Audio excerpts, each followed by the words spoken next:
तो hi student, कैसे हो। मैं अपने YouTube channel RK02 super hero channel पर आपका स्वागत करता हूं। और कल मैंने आपको फिजिक्स में स्टूडेंट्स, हम फिजिक्स में बात कर रहे हैं PHYSICS, फिजिक्स भौतिक विज्ञान में बात कर रहे हैं। तो कल मैंने आपको न्यूटन्स लॉ के बारे में बताया था कि न्यूटन की गति के संबंधी जो नियम थे उनके बारे में मैंने कल आपको बताया। तो आज स्टूडेंट्स बात करेंगे संवेग संरक्षण का सिद्धांत। किसकी बात करेंगे हम? संवेग संरक्षण का सिद्धांत। संवेग संरक्षण का सिद्धांत। संवेग संरक्षण के सिद्धांत के बारे में स्टूडेंट्स बात करेंगे। That is clear. यानी कि law of conservation SERVATION conservations of momentum MOMENTUM clear, momentums. तो संवेग संरक्षण की हम बात करें स्टूडेंट्स तो क्या होता है? तो यदि स्टूडेंट्स यदि संवेग संरक्षण के नियम की बात करें, यदि कणों के किसी समूह या निकाय का बाह्य बल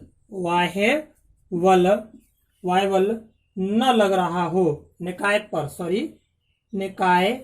पर बाह्य बल न लग रहा हो, क्लियर, न लग रहा हो। यदि कणों के किसी समूह या निकाय पर बाह्य बल न लग रहा हो तो उस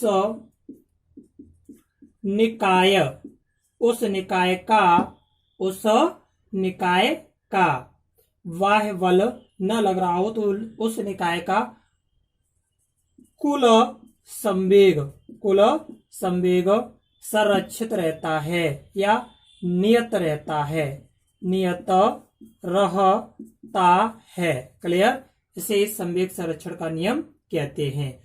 या कह सकते हैं कि बात करें न्यूटन के गति के द्वितीय और तृतीय नियम, दोनों नियमों को अगर सम्मिलित कर लिया जाए तो उसके प्रभावों से संवेग संरक्षण नियम की प्राप्ति होती है। तो नोट पॉइंट लिखेंगे। नोट पॉइंट में हम लिखेंगे न्यूटन के द्वितीय एवं तृतीय नियम के संयोजन से संवेग संरक्षण का नियम प्राप्त होता है, क्लियर। अब बात करें इसके उदाहरण। मोस्टली स्टूडेंट्स इसके उदाहरण ज्यादा पूछे जाते हैं, तो उदाहरण के बारे में हम बात करेंगे कि किस तरह से इसका प्रयोग किया जाता है। तो उदाहरण के बारे में स्टूडेंट्स बात करें, रॉकेट प्रणोदन, अर्थात कह सकते हैं रॉकेट का उड़ना क्रिया प्रतिक्रिया एवं संवेग संरक्षण के सिद्धांतों पर आधारित है। That is clear. रॉकेट का ईंधन जब जलता है तो तीव्र गति से गैस निकलती है जो प्रतिक्रिया स्वरूप रॉकेट को ऊपर धकेलती है। That is clear. तो यह संवेग संरक्षण का नियम है। तो लिखेंगे रॉकेट, क्लियर, रॉकेट प्रणोदन में, अर्थात कह सकते हैं रॉकेट उड़ाने की घटना किस पर आधारित है? की घटना संवेग संरक्षण का एग्जाम्पल है, क्लियर। अर्थात मैंने बताया क्या कि रॉकेट प्रणोदन जो होता है, रॉकेट का उड़ना क्रिया प्रतिक्रिया एवं संवेग संरक्षण सिद्धांत पर आधारित होता है। रॉकेट का ईंधन जब जलता है तो तीव्र गति से गैस बाहर निकलती है जो क्या करती है, रॉकेट को ऊपर उड़ाने में अर्थात ऊपर धकेलने में सहायक होती है और तभी रॉकेट उड़ता है। That is clear. दूसरी बात करें, रॉकेट ईंधन का नियत वेग दैट इज क्लियर। रॉकेट ईंधन का नियत वेग से दहन होने पर संवेग परिवर्तन भी नियत रहता है, पर जैसे जैसे रॉकेट उड़ता है उसमें ईंधन का दहन होने से रॉकेट का द्रव्यमान कम होता जाता है, और जिसके कारण संवेग संरक्षण के नियमानुसार रॉकेट के वेग व त्वरण में वृद्धि होती है। That is clear. तो इसको मैं लिखा नहीं रहा हूं, लिखना चाहे तो लिख लें, मैं बता दे रहा हूं आपको क्या कि रॉकेट ईंधन का नियत वेग से दहन होने पर, रॉकेट के ईंधन का जब नियत वेग से दहन होता है तो संवेग परिवर्तन भी नियत रहता है, पर जैसे जैसे रॉकेट उड़ता जाता है उसमें ईंधन का जो है कम होने लगता है, दहन होने लगता है, जलने लगता है।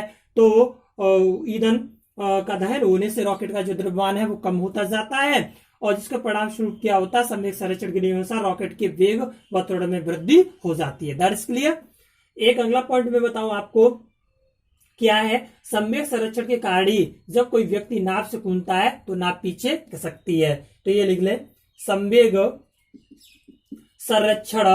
संरक्षण के कारण ही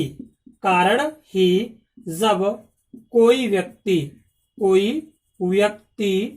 नाव से कूदता है तो नाव पीछे की ओर हट जाती है। तो स्टूडेंट्स मैं आपको बता दूं कि मोस्टली स्टूडेंट्स क्या करते हैं, यहाँ पर क्रिया प्रतिक्रिया का नियम लगाकर न्यूटन की गति का तृतीय नियम लगा देते हैं, लेकिन यहाँ एक संवेग संरक्षण का नियम होता है। नाव से जब कोई व्यक्ति कूदता है तो नाव पीछे खिसक जाती है, हट जाती है या खिसक जाती है। That is clear. अगली बात करें स्टूडेंट्स, तो इसका फॉर्मूला अगर हम निकालें, जैसे यदि व्यक्ति का सपोज दैट हम मान सकते हैं कि व्यक्ति का क्लियर द्रव्यमान हमने मान लिया, व्यक्ति का द्रव्यमान capital M suffix small M है, यानी कि मैन का। That is clear. और नाव का द्रव्यमान अगर हम नाव का द्रव्यमान माने तो स्टूडेंट्स हमने मान लिया कि एम द्रव्यमान है जो वोट का है, now for vote. That is clear. And बात करें और व्यक्ति का वेग वी एम, यानी कि वी फॉर वेग और एम फॉर मैन का, ठीक है। तथा व्यक्ति का वेग वी एम है जो आगे कूदता है, तब स्टूडेंट्स क्या बनेगा, संवेग संरक्षण के नियम से फॉर्मूला हमारा जो बनेगा वो क्या होगा, नाव का संवेग बराबर व्यक्ति का संवेग, यानी कि नाव का संवेग बराबर व्यक्ति का संवेग। क्लियर। नाव का जितना संवेग होगा वही व्यक्ति का होगा। तो एम इंटू वी होता है, एम बी होता है, पी बराबर एम बी। तो इसके लिए स्टूडेंट्स क्या होगा, एम वी, ऐसे वोट का वेग भी हो जाएगा, V equal to M and V M. ये संवेग संरक्षण का नियम है। That's clear. अगर यहां से वोट का वेग निकालें तो V equal to V suffix V equal to M N and V M and V M upon M V, यानी कि जो है वोट का द्रव्यमान। यही संवेग संरक्षण का नियम होता है। That is clear. तो याद रखना, हमेशा संवेग संरक्षण के कारण ही रॉकेट का उड़ना निश्चित होता है, एंड संवेग संरक्षण के कारण ही जब कोई व्यक्ति किसी नाव से कूदता है तो नाव पीछे की तरफ खिसक जाती है। That is clear. यहां तक आपको कोई परेशानी नहीं होनी चाहिए। चलिए आगे अब बात करेंगे हम अब केंद्रीय बल। किसकी बात करेंगे, अब केंद्रीय बल की। तो मैं इसको साफ कर रहा हूं। देखिए स्टूडेंट्स, आगे बात करते हैं हम अब केंद्रीय बल की। स्टूडेंट्स हम बात करेंगे अभिकेंद्रीय बल की। तो देखें अब केंद्रीय बल क्या है। स्टूडेंट्स देखेंगे अब केंद्रीय बल, केंद्रीय बल। अब केंद्रीय बल और अब केंद्रीय बल से एक क्वेश्चन आता ही आता है। That is clear. या सेंट्रीपिटल फोर्स, CENTRI और PETL पेटल और फोर्स FRCE। इसकी बात करते हैं स्टूडेंट्स। तो अब केंद्रीय बल है क्या, दैट इज क्लियर। अब केंद्रीय बल है क्या उसके बारे में समझा दूं। न्यूटन के द्वितीय नियम अनुसार त्वरण सदैव क्या होता है स्टूडेंट्स, किसी जो सदैव किसी बल का ही परिणाम होता है, ऐसा न्यूटन का द्वितीय गति का नियम हमें बताता है। इस बल की दिशा वही होती है जो त्वरण की होती है। तो वी नो दैट, हम जानते हैं कि वृत्तीय पथ पर गति करता कोई कण एक अभिकेंद्र त्वरण जो है, जब कोई जो कण है अगर वृत्तीय मार्ग पर या वृत्तीय गति पर जो है गति कर रहा है, वृत्तीय पथ पर यदि गति कर रहा है तो उस पर एक अभिकेंद्र त्वरण कार्य करता है। अतः हम कह सकते हैं कि वृत्तीय पथ पर गति करने वाले कण पर एक बल कार्य करता है जिसकी दिशा सदैव वृत्त के केंद्र की ओर रहती है। इसी बल को अभिकेंद्रीय बल कहा जाता है। That is clear. तो नोट करेंगे, क्या नोट करें, हम क्या कह सकते हैं कि वृत्तीय पथ पर गति करने वाले कण पर वृत्तीय पथ पर गति करने वाले कण पर वृत्तीय पथ पर गति करने वाले कण पर एक बल कार्य करता है। एक बल कार्य करता है स्टूडेंट्स, क्या करता है, एक बल कार्य करता है जिसकी दिशा मैंने क्या बताई थी, जिसकी दिशा सदैव वृत्त, जिसकी दिशा स्टूडेंट्स सदैव वृत्त के केंद्र की ओर होती है या रहती है, क्लियर, रहती है। इसी बल को स्टूडेंट्स अभिकेंद्र बल कहा जाता है। अभिकेंद्र बल कहा जाता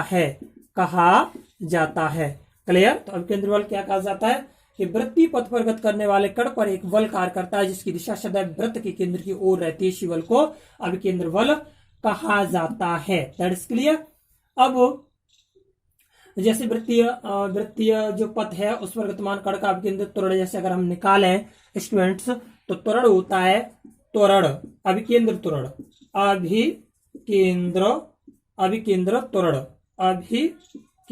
त्वरण की अगर बात करें तो A=B² यानी त्रिज्या। That is clear. अब यहाँ पे वियर V= क्या होता है, V= वृत्तीय पथ पर घूमते हुए कण का वेग, यानी कि वृत्तीय पथ पर घूमते हुए कण का वेग, दैट इज क्लियर। एंड दूसरी बात स्टूडेंट करें, R क्या है, वृत्तीय त्रिज्या, क्या है, वृत्तीय त्रिज्या, यानी कि वृत्त की त्रिज्या है यहाँ पर। That is clear. And M क्या है, उसका द्रव्यमान, घूमते कण का द्रव्यमान, यहां तक आपको कोई परेशानी नहीं होनी चाहिए। That is clear students. तो न्यूटन के गति के द्वितीय नियम से देखें, न्यूटन के गति के द्वितीय नियम से अगर इससे निकालें न्यूटन के गति के द्वितीय नियम से, तो फॉर्मूला बनेगा F बराबर ma। क्या बनेगा, F बराबर ma, यानी कि F=mv² R, बिकॉज क्योंकि हम इक्वेशन फर्स्ट निकाल चुके हैं और एक ही वैल्यू हमने यहाँ पे नोट कर दी। तो ये अभिकेंद्र बल का फॉर्मूला हो गया F=mv² R। That is clear. अब इसके उदाहरण क्या है स्टूडेंट्स, उदाहरण देखेंगे, बिकॉज बहुत ज्यादा ही अकेंद्रीय बल और अपकेंद्रीय बल से क्वेश्चन पूछे जाते हैं एग्जाम में। तो इसके एग्जाम्पल के लिए हम देखेंगे। That is clear. एग्जाम्पल देखेंगे, मैं साफ कर रहा हूं स्टूडेंट्स, देखें, बात करेंगे इसके उदाहरण की। अब इसके बारे में मैंने आपको समझाया, अब मैं बात करता हूं इसके एग्जाम्पल क्या है। मोस्टली एग्जाम्पल ही आपको पूछे जाते हैं। तो देखिए स्टूडेंट्स, पहले मैं आपको बता दूं क्या है। जब कोई कार सड़क के मोड़ पर जब मुड़ती है तो उसे मुड़ने के लिए आवश्यक अभिकेंद्र बल टायरों तथा सड़क के बीच लगने वाले घर्षण बल से प्राप्त होता है। That is clear. तो किसी कार का सड़क की मोड़ पर मुड़ना, ये अभिकेंद्रीय बल का उदाहरण है। That is clear. तो यहाँ पर मैंने आपको बता दिया कि जब कोई कार किसी सड़क पर किसी मोड़ पर मुड़ती है तो उसको जो अभिकेंद्रीय बल मिलता है वो किससे मिलता है? टायरों और सड़क के बीच लगने वाले घर्षण से मिलता है। तो यह जो बल है, यह बल इसको मिलता है कार को टायरों एवं किससे मिलता है? एवं सड़क के घर्षण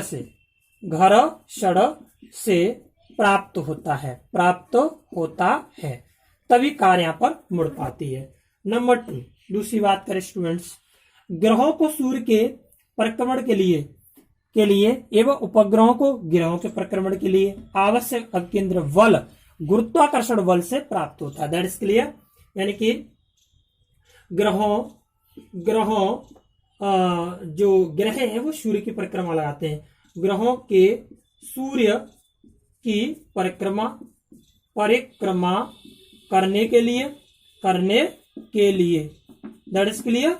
ग्रहों को सूर्य की परिक्रमा करने के लिए और उपग्रहों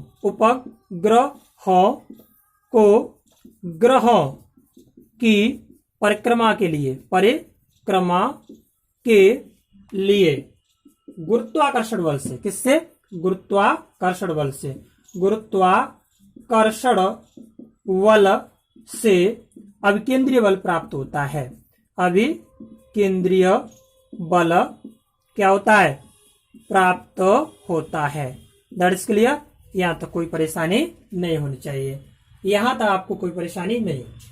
तीसरे अगर उदाहरण की बात करें स्टूडेंट्स, किसी परमाणु के नाभिक के चारों ओर, दैट इज क्लियर, किसी परमाणु के नाभिक के चारों ओर वृत्तीय कक्षा में इलेक्ट्रॉन को घूमने के लिए आवश्यक अभिकेंद्रीय बल विद्युत आकर्षण बल से प्राप्त होता है। That is clear. तो किसी परमाणु के नाभिक के चारों ओर, किसी परमाणु के नाभिक के चारों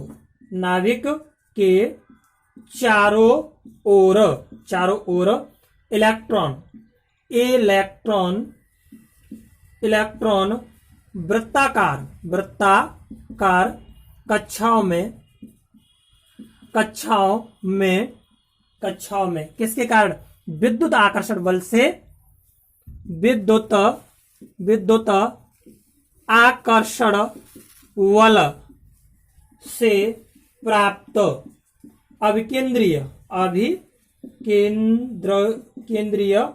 बल के कारण चक्कर लगाते हैं। क्लियर। यहां तक आपको कोई परेशानी नहीं होनी चाहिए। अगले की अगर बात करें एग्जाम्पल स्टूडेंट्स, तो जब किसी पत्थर के टुकड़े को डोरी में बांधकर, जब कोई ऐसे ये कोई पत्थर का टुकड़ा है स्टूडेंट्स, ये कोई एक पत्थर का टुकड़ा है और इस डोरी में बांधकर इस तरह से इसको क्या किया जाता है? डोरी बांधकर वृत्ताकार पथ पर ऐसे राउंड इसको क्या किया जाता है? घुमाया जाता है।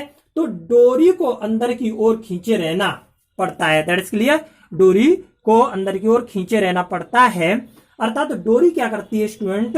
डोरी पर अंदर की ओर एक बल लगाना पड़ता है। ये क्या करता है?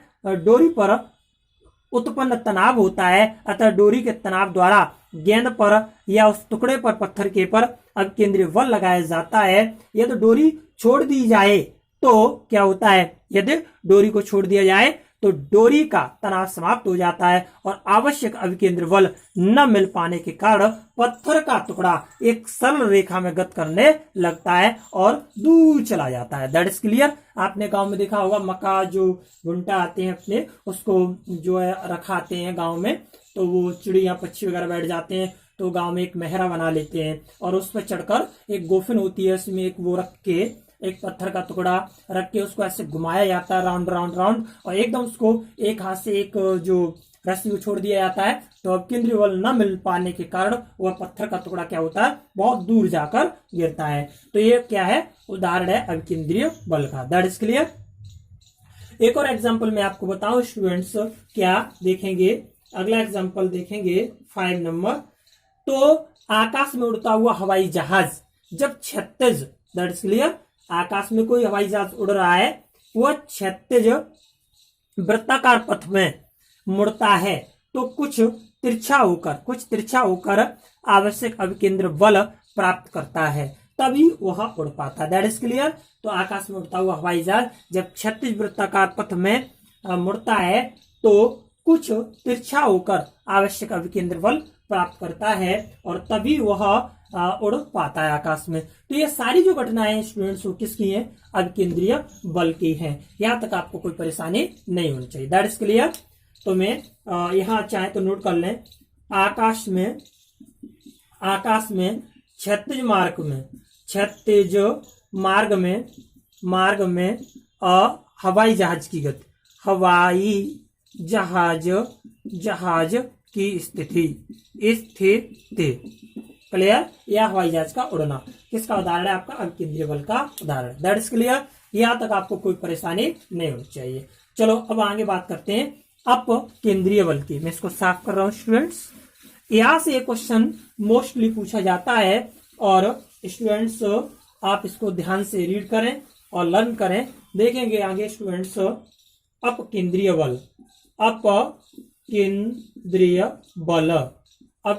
बल that is clear. Centrifugal force यानी कि CENTRIFUGAL and force FRC that is clear. अपकेंद्रीय बल इसकी बात करें तो न्यूटन के तृतीय नियम के अनुसार स्टूडेंट्स क्या होता है? नोट करें तो कर लें। न्यूटन के तृतीय नियम के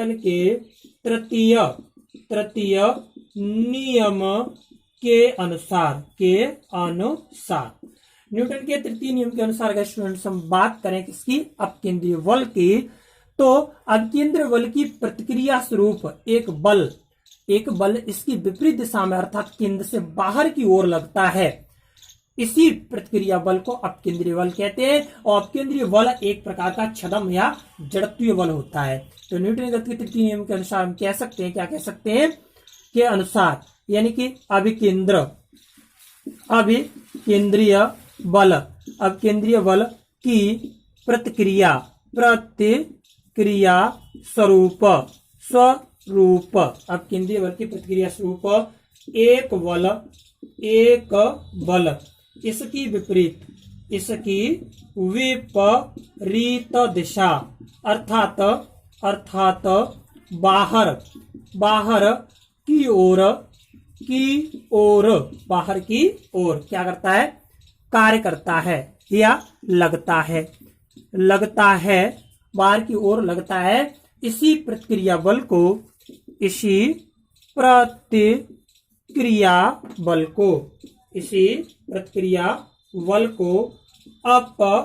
अपकेंद्रीय बल या क्या कह सकते हैं? या छद्म बल या जड़त्वीय बल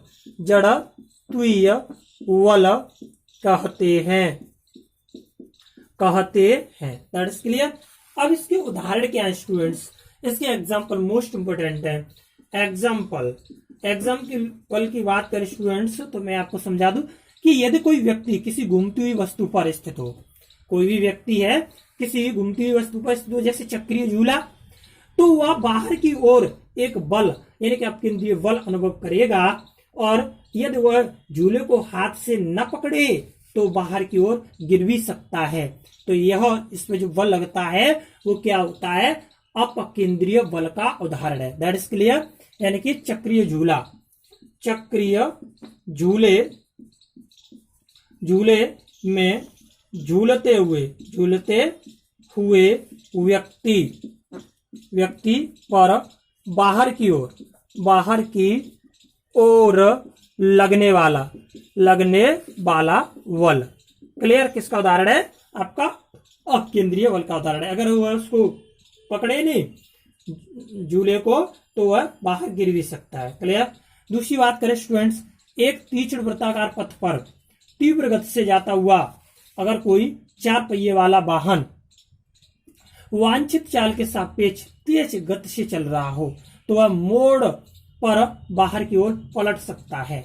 यदि ये बल अब केंद्रीय बल ज्यादा हो गया तो क्या होगा, बहुत स्पीड में जा रहा है वृत्ताकार पथ पर, तो चार पहियों वाला कोई भी वाहन क्या होता है, पलट भी जाता है। कई बार आपने देखा अब केंद्रीय बल ज्यादा लग गया तो मोड़ पर वह बाहर की ओर पलट जाता है। यानी कि मोड़ पर चार पहिए वाले वाहन का बाहर की ओर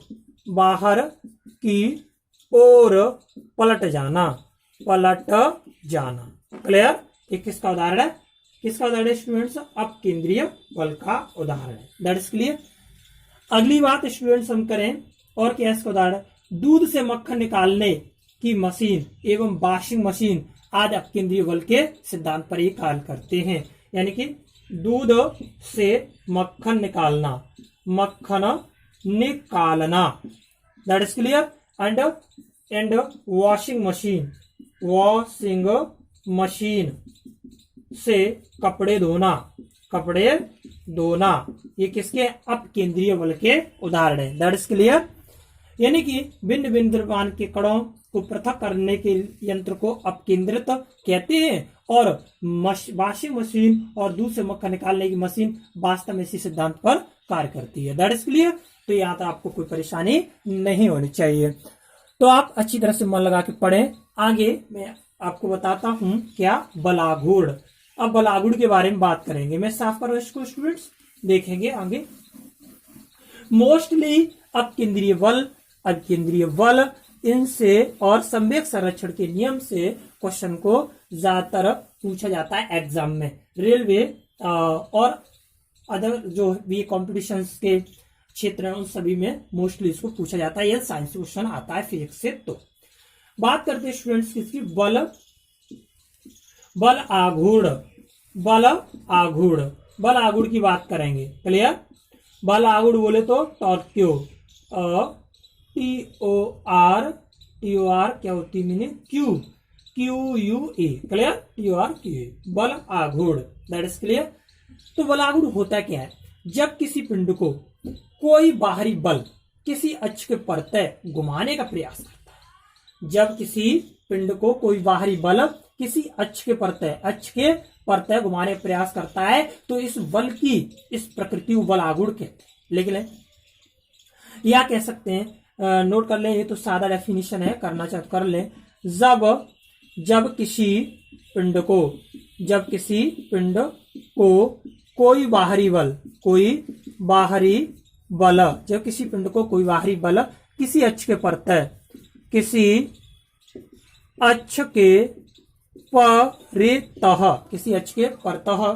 घुमाने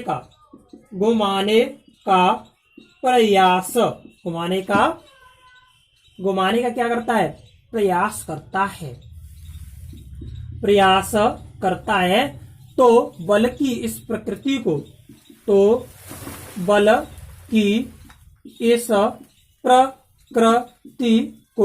स्टूडेंट्स, बल की इस प्रकृति को क्या कहते हैं, बलाघूर्ण कहते हैं, बल आघूर्ण कहते हैं। क्लियर?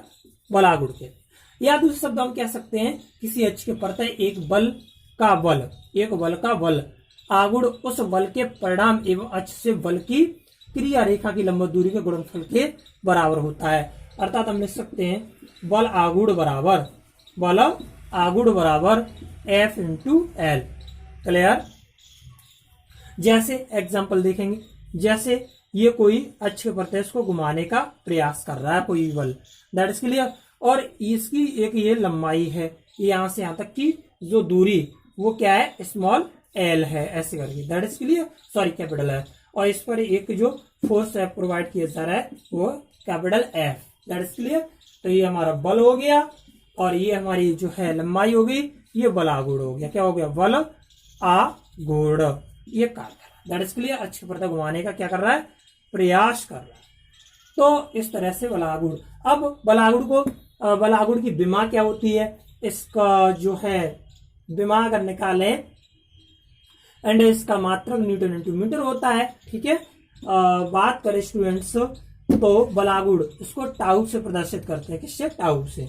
तो इसे लिखें, इसे टाउ से प्रदर्शित प्रदर्शित करते हैं, इसे टाउ से प्रदर्शित करते हैं। That is clear. और स्टूडेंट इसका मात्रक न्यूटन मीटर होता है, इसका मात्रक न्यूटन इंटू मीटर, ठीक है, होता है। विमीय सूत्र, अगर विमीय सूत्र की बात करें तो ml स्क्वायर और T2 होता है, ml स्क्वायर T2 होता है। That is clear. यहाँ तो कोई परेशानी नहीं होनी चाहिए। और यदि यहां से निकालें तो यहां से फॉर्मूला इसका बन जाएगा बल इंटू वल और अक्ष की दूरी। ये दूरी L हो गई, यहां से यहाँ तक की। That is clear. ये अच्छे तो बल आगुण ये भी होता है। हिंदी में अगर निकालें तो हो जाएगा बल इंटू बल और अक्ष की दूरी, बल और अक्ष के बीच की दूरी, क्लियर। ये भी बन जाएगा, अर्थात F इंटू एल, अगर इसको आगे निकालें तो। That is clear. अब स्टूडेंट्स बात करें इसके उदाहरण क्या है, यानी बलागुण के उदाहरण क्या है। जैसे स्क्रू ड्राइवर होता है द्वारा पेच को आसानी से घुमा देना, तो स्क्रू जो ड्राइवर है वो बलागुण पर कार्य करता है। एग्जाम्पल यहां पर नोट कर लें इसके। एग्जाम्पल स्क्रू ड्राइवर से पेच को आसानी से घुमाना, क्लियर। पेच को किससे आसानी से घुमाना, स्क्रू ड्राइवर से पेच को आसानी से घुमाना, पहला एग्जाम्पल हो गया। नंबर 2 दूसरी बात करें स्टूडेंट्स, क्या, रिंच द्वारा नट बोल्ट को आसानी से घुमाना। रिंच द्वारा नट बोल्ट को आसानी से घुमाना,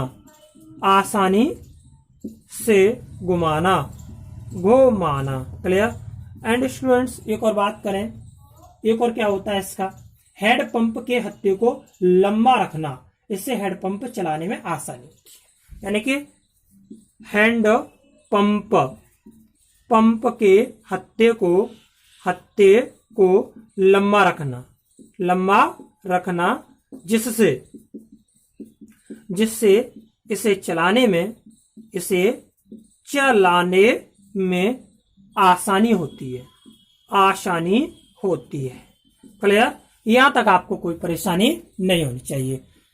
तो इस तरह से मैंने आपको बताया, क्या, संवेग संरक्षण का नियम बताया, अब केंद्रीय बल बताया मैंने, और स्टूडेंट बलागुण आपको बताया। That is clear. एक और बात में आ गया, तो एक होता है बल युग्म। क्या होता है? बल युग्म क्या होता है स्टूडेंट्स, उसके बारे में थोड़ा सा बात कर लें। बल युग्म यानी कि कपल, COUPLE, क्लियर, COUPLE। अगर इसकी बात करें तो बल युग्म क्या होता है? दो बराबर तथा विपरीत समांतर बल, जब दो बराबर तथा विपरीत समांतर बल जिनकी क्रिया रेखाएं भिन्न भिन्न हैं किसी वस्तु पर लगाए जाते हैं तो वे उस वस्तु को घुमाने का प्रयास करते हैं। इस प्रकार के बलों के जोड़ों को बल युग्म कहते हैं। दो बलों की क्रिया रेखा की लंबवत जो दूरी होती है, वो जो दूरी को बल युग्म की भुजा कहा जाता है। That is clear. तो क्या होता है? दो बराबर तथा विपरीत समांतर बल जिनकी क्रिया रेखा भिन्न भिन्न होती हैं और जो किसी वस्तु पर अगर लगाए जाएं तो वे उस वस्तु को क्या करते हैं? घुमाने का प्रयत्न करते हैं। इस प्रकार के बलों के जोड़ों को बल युग्म कहा जाता है। अर्थात कह सकते हैं कि दो बलों की क्रिया रेखा की लंबवत दूरी को बल युग्म की भुजा कहते हैं। That is clear. अब बल युग्म का जो बल युग्म का आघूर्ण होता है उसकी बात करें तो बल युग्म का आघूर्ण क्या होता है? बल युग्म के किसी एक बल तथा बल युग्म की भुजा गुणनफल को बल युग्म का आघूर्ण कहेंगे। अब एग्जांपल क्या है? जैसे तुमने देखा होगा कि बस अथवा कार के स्टीयरिंग को घुमाते हैं, तो बस अथवा कार के स्टीयरिंग को घुमाने में आरोपित जो बल लगता है वो स्टूडेंट्स क्या होता है? बल युग्म का उदाहरण होता है। That is clear. तो thank you class, best of luck, आपका दिन मंगलमय हो और मैं आशा करता हूं कि आप अपने एग्जाम में जो भी आए उसमें सक्सेस हो और यहाँ से बहुत सारे क्वेश्चंस मिलते हैं तो आप मन लगा के पढ़ें। Thank you class, best of luck, आपका दिन मंगलमय हो और आप कभी भी निराश ना हो क्योंकि हर अंधेरे के बाद एक रोशन सवेरा होता है। तो प्लीज लाइक, शेयर और कमेंट जरूर करें, ज्यादा से ज्यादा शेयर करें RK02U सुपर हीरो क्लासेस पर। आप इसको ज्यादा से ज्यादा इसको प्रगति की ओर ले जाएं स्टूडेंट्स, और मैं वादा करता हूं आपको बहुत पढ़ाऊंगा, जी जान से पढ़ाऊंगा, मेहनत करूंगा। तो थैंक यू क्लास, मैं आपके लिए साइंस लाता रहूंगा। ज्यादा से ज्यादा सब्सक्राइब करवाएं एंड शेयर करें। Thank you, best of luck.